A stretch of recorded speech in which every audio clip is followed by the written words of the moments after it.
আসসালামু আলাইকুম গাইস, শুরু হয়ে গেল 2026 বিপিএল টুর্নামেন্ট। তো আমরা টুর্নামেন্টের বিষয় নিয়ে কিছু জানবো। আসসালামু আলাইকুম ভাই, আপনি কেমন আছেন? জি আলহামদুলিল্লাহ ভালো আছি।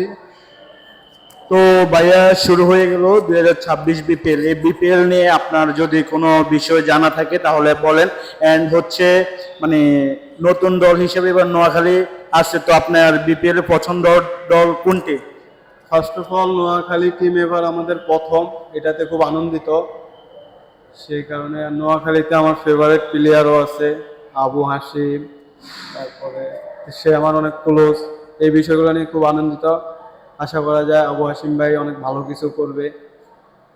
আর নোয়াখালী টিম তো এটা অনেক আমাদের জন্য গর্বের বিষয়, এবার প্রথম আমরা টিম জয়েন করতে আসছি। আশা করা যায় আমাদের ভালো কিছু হবে আল্লাহর রহমতে। এই তো এবার কি নোয়াখালী কাপ নিতে পারবে আপনার, মানে কেমনটা মনে হচ্ছে? জি ইনশাল্লাহ আমাদের টিম তো মোটামুটি সেট আপটা ভালো হয়েছে। দেন কাপটা তো বলা যাচ্ছে না, যেহেতু লড়াইয়ের বিষয়, যেমন খেলবে তেমন ফলাফল আসবে। আর আশা করা যায় আমরা কাপ নেওয়ার দিকে যাইতে পারবো, যেহেতু টিমটা অনেক সুন্দর হয়েছে।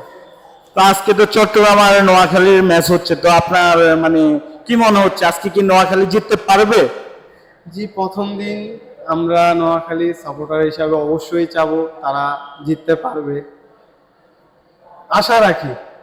তো দেখা যাক, খেলা হচ্ছে, আপনারাও দেখতে থাকেন টিভির পর্দায় ফলাফলটা কি হয়। তো আমরা এখান থেকে বিদায় নিচ্ছি, আশা করি সবাই ভালো থাকবেন, সুস্থ থাকবেন। আসসালামু আলাইকুম।